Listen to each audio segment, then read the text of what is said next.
Way of the Warrior, your MMA show. On the line right now, he's got a new book out called Death Clutch. The former UFC heavyweight champion Brock Lesnar is on the line. Brock, how you doing? I'm not doing too bad. How are you feeling for real, though?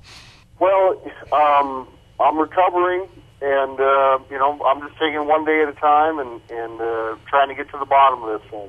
The book is called Death Clutch. The name comes from the first time you had the bout with diverticulitis. This is your second time. You say it's not as dire as the first time. Talk us through the first time, when it kind of strikes you and how you end up in this hospital in Canada, and talk us through that part of the book a little bit. Yeah, well, I just knew that I wasn't feeling the best, so I had to pull out of the fight, and back in November or October of '09. And so I decided to head up to Canada to visit my brother and do a little hunting. And I went to bed one evening and was awakened by a severe pain in my stomach and a high fever, and really didn't know exactly what was wrong. So the next move was to get to a hospital to try to figure out what was going on. And I got to a hospital in Canada that they were unable to give me a CT scan of my stomach to figure out what was going on. So I had to go. Me and my wife took me to Bismarck, North Dakota, and where I then discovered I had diverticulitis. And this is something that stays with you forever, and you just control it. Is that how the disease works? Yeah, it's a disease that affects your colon, and where there's pockets that form on your colon, and they become infected or irritated, and very painful. And it's almost kind of like flu-like symptoms for me, where I was unable to successfully train for this upcoming bout against Junior DeSantos that was supposed to take place in Vancouver on June 11th. So right now I'm just trying to promote a book and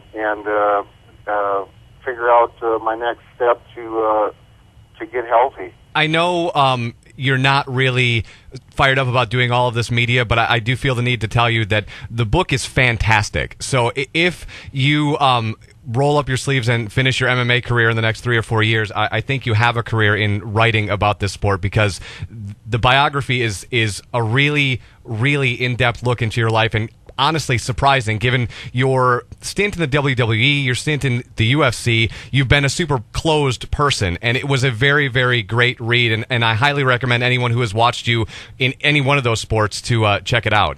Well, I appreciate it. I had a good time writing the book along with Paul Heyman, and hopefully people can come away from this book and say that, wow, I didn't know that about Brock, or that was interesting to know, and I'm really satisfied with the finished product. I appreciate your opinion as well. Well, it's great, and one of the parts in the book that I thought was really interesting is when I watched you in the WWE and you had your match against Kurt Angle and did that shooting star press.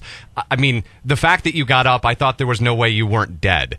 And so to hear that you had to do an appearance the next day was insane, to say the least. Yeah, there's no rest for the wicked in that sport entertainment. So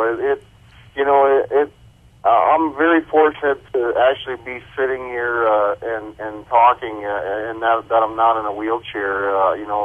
To be able to get up and walk away from an accident like that was pretty remarkable. What would you say is being on the road as a professional wrestler, is that tougher on the body than the training for the UFC? Which would you say is a tougher lifestyle overall?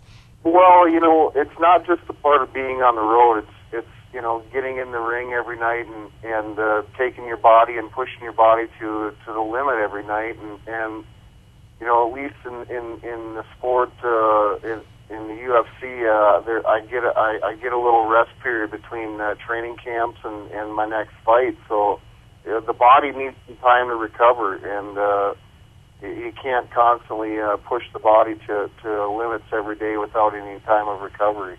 And speaking of rest periods, there's a famous photo floating out there with you with a deer in a backpack. Is there any chance that you could release your own version of the Brock Lesnar deer backpack for other hunters? Yeah, that was quite the climb out of that valley.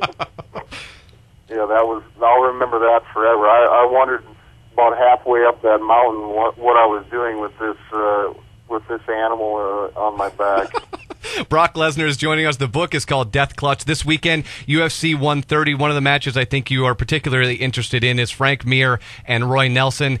When you get back, any chance you would want to take a third fight with Mir to kind of close out any discussion of the first bout? I think I pretty much sealed the deal on my second fight against Frank on that deal. So, but I mean, I'll take whoever. First, my health is. I got to get this health issue straightened out, and I want to get back in the octagon sooner than later. And the Ultimate Fighter finale is closing in on us. What was your time at the Ultimate Fighter like? Because it looked like there were episodes where you really had a good time, and episodes where you thought this was a ginormous waste of your time. Well, some days I felt like that. Where the guys, these kids had an opportunity, and I don't think, sometimes I wondered if they were taking it seriously or not. But at the end of the day, I really did enjoy the time there, and I thought the guys did a very good job. To be cooped up and taken out of civilization for 6 weeks, and to be thrown in a house, I don't know if I could have done that either. Well, it's been a great season, and as I said, the book is called Death Clutch. It's a must-read if you're a fan of MMA or a fan of Brock Lesnar. You have to go out and get it. Brock Lesnar has joined us. Brock, we hope you feel better and get back in the octagon soon. Have a wonderful weekend and enjoy Memorial Day. Hey, thank you very much. Thanks for the support. Take care, my friend.